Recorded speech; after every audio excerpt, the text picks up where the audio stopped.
কত রং বিরঙের যে মানুষ আছে, জোহর পর্যন্তই যদি ঘুমান, সকাল 5টা থেকে 6টা থেকে আপনি জোহর পর্যন্ত ঘুমাবেন একটানা, আপনার জন্য 5 ঘন্টা যথেষ্ট নয়? যথেষ্ট 5 ঘন্টা ঘুম আপনার জন্য। বিশ্রামের জন্য রাত্রে হয়তো কিছু 1 ঘন্টা, টোটাল 6-7 ঘন্টা ঘুমালেন আপনি। তাহলে আপনি 10টা পর্যন্ত ঘুমালেন হয়তো, তারপরে উঠে গেলেন, তারপরে কোনো একটা প্ল্যান আছে যে আমি কোরআন তেলাওয়াত করব, অথবা ইসলামিক বই পুস্তক পড়বো, দিনই আলোচনা শুনবো। ঠিক আছে, যদি মনে করা হয় যে না আর ঘুমাইতে পাবো না, আমি এই সময়টাই ঘুম পুরো করবো একবারে, তাহলে জোহর পরে জোহরের জামাত ধরতে হবে। দেখা যাচ্ছে জামাতই ধরছে না। আবার অনেকে আছে জোহরে উঠলো, আবার জোহর পরে ঘুমিয়ে গেল, আবার আসরে উঠলো, আবার আসর পর আবার ঘুমিয়ে গেল, ইফতারির আগে খানে ছোটাছুটি। এটা কোনো পরিকল্পনা হইল? এটা কোনো প্রস্তুতি হলো না? মোটেই না। এমন মুসলিমের জীবনটা হওয়া মোটে উচিত নয় রমজান মাসে। যে রমজান মাস মানে শাহরুল নওম, ঘুমের মাস, শাহরুল গাফলা, গাফিলতির মাস, গাফিলতির মাস, লেজি হওয়ার, অলস হওয়ার মাস, অলসতার মাস। না না না, অলসতার মাস না এটা। রমজান মাসে নবী সাল্লাল্লাহু আলাইহি ওয়াসাল্লাম বদর করেছেন, নবী সাল্লাল্লাহু আলাইহি ওয়াসাল্লাম মক্কা বিজয় করেছেন, আর ইসলামের ইতিহাসে বড় বড় ঘটনা ঘটেছে, যাতে বিশাল একটা বিপ্লব এসেছে রমজান মাসে। রমজান মাসে এই নয় যে অলস হয়ে অকেজো হয়ে বাড়িতে বসে থাকবেন। রব্বুল আলামিন যেন আমাদের সকলকে তৌফিক দান করেন। যদি আমাদের এইরকম প্ল্যান পরিকল্পনা থাকে, সে অনুযায়ী টার্গেট যদি না বানান, তাহলে আপনি পৌঁছিতে পারবেন না। কিন্তু যখন আগে টার্গেট বানাবেন যে আমাকে এখানে যেতে হবে, তখন তার জন্য আপনি মরিয়া হবেন। এটা নিয়ম। যে কোনো সফরে বেরিয়েছেন, একটা টার্গেট আছে, আমি মক্কা যাব, সুতরাং যত তাড়াতাড়ি আমি পৌঁছিতে পারি। কিন্তু আপনার যদি লক্ষ্য উদ্দেশ্য টার্গেটই না থাকে, এমনি ড্রাইভ করছেন, যাচ্ছেন কোথায়, কোনো টার্গেট নেই, যাবেন, আমার তো কোনো টার্গেটই নেই।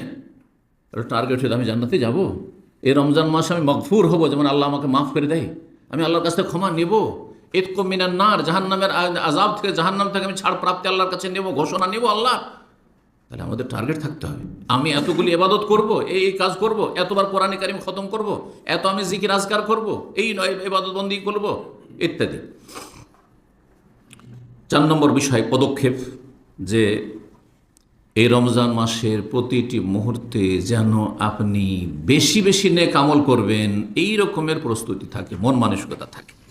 এটা যে রমজান মাস খুব মোবারক, আমি তো অনুভব করছি খুব মোবারক মাস চলে যাচ্ছে, কিন্তু আপনি সকাল থেকে কি করলেন? তেমন কোনো নেক আমল নেই। জোহর থেকে আসর কি করলেন? কোনো নেক আমল নেই। আসর থেকে মাগরিব গেলেন, ইফতার ক্যাম্পে গেলেন, এদিকে সেদিকে বন্ধুদের সাথে গল্প গুজব করলেন, কোরআনের হালাকা চলছে, বসছেন না, দিনই কোনো কাজ করছেন না, না আপনি কারো খেদমত করছেন, যে ইফতারের জন্য আমি কোনো খেদমত করছি, আপনি স্বেচ্ছাসেবক হিসাবে, অথবা যে কোনোভাবে হোক না কেন, যে আমি এটাও একটা সওয়াবের কাজ করছি, না আপনি সেখানে কোনো এলেম শিখছেন, না কোনো ভালো ইবাদতবন্দি করছেন। কোরআনে কারিম নিয়ে বসে যান, তেলাওয়াত করেন, যতক্ষণ দিনই আলোচনা কোথাও শুরু হয়নি, দিনই আলোচনা হচ্ছে, দিন শিখেন। এক কথায় প্রতিটি মুহূর্ত আপনাকে নেক আমলের মাধ্যমে কাটাবার চেষ্টা করতে হবে। অন্তরে থাকতে হবে সততা। যার অন্তরে যত সততা আছে, তত বেশি আল্লাহ সময়ে বরকত দেবেন, সময়কে ভালো কাজে লাগাবার তৌফিক দেবেন। সূরা মুহাম্মাদের আয়াত নম্বর 21 আল্লাহ ইরশাদ, ফালাউ সাদাকুল্লাহ লাকানা খায়রাল লাহুম। তারা যদি আল্লাহর সাথে সততার আচরণ করত, অন্তরে সততা আছে, সত্যি আমি কিছু করব, লাকানা খায়রান, এটা তাদের জন্য বড়ই কল্যাণকর হইত, বড়ই কল্যাণকর হইত। আল্লাহ বলছেন, আল্লাহর সাথে সাক্ষাৎ করতে চান না? কোন মুসলিম আছে যার মধ্যে আল্লাহর ভয়ভীতি আছে, জান্নাতের প্রতি ঈমান বিশ্বাস আছে, জাহান্নাম বলে ভয় আছে, জাহান্নামের আগুন বলে ভয় আছে, আল্লাহর সাথে সাক্ষাৎ করতে চান না? দুনিয়ার উদাহরণ দিয়ে একটু বুঝুন তো দেখি বিষয়টিকে। আমরা তো কেউ চান্সই পাই না ধরেন, কিন্তু যদি চান্স আপনাদের মধ্যে, আমাদের মধ্যে কেউ পেয়ে যায় যে আজকে অমুক রাজার সাথে, যে দেশে আছেন ওই রাজার সাথে অথবা রাষ্ট্রপতির সাথে আপনার মোলাকাতের, সাক্ষাতের ব্যবস্থা করা হচ্ছে, আপনাকে গ্রিন সিগন্যাল দেওয়া হয়েছে, যে আপনার জন্য অ্যাপয়েন্টমেন্ট নেওয়া হচ্ছে, যে আপনি রাষ্ট্রপতি সাহেবের সাথে অথবা প্রধানমন্ত্রীর সাথে বা রাজার সাথে, বাদশার সাথে আপনি দেখা করবেন।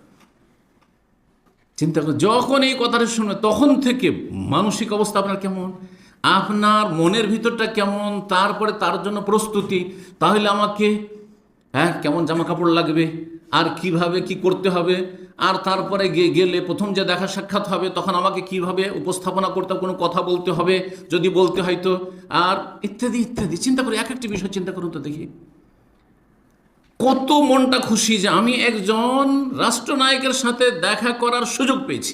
আল্লাহু আকবার।